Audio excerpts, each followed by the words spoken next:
ইস্তেখারার দোয়া এবং দুই রাকাত নামাজ পড়ে আপনি ইস্তেখারা করলেন। এই ইস্তেখারাটা যতদিন পর্যন্ত আপনার ওই বিষয়ে সিদ্ধান্ত ফাইনাল না হবে ততদিন পর্যন্ত আপনি করতে থাকবেন, যত বেশি পারেন। দিনের ভিতরে 2-4 করে করেন। কথা কি বুঝাতে পারছি?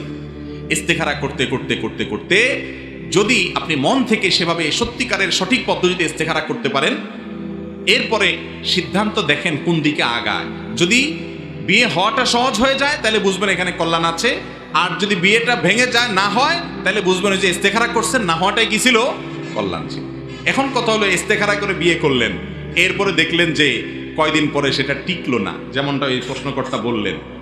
হইতে পারে এমন যে ইস্তেখারা করছেন, করেই বিয়ে করছেন, কিন্তু টিকলো না। তাহলে ধরতে হবে যে আমার ইস্তেখারার কোথাও গলত আছে, অথবা এটা হয়ে না টিকার মধ্যে আমার কোনো কল্যাণ আছে।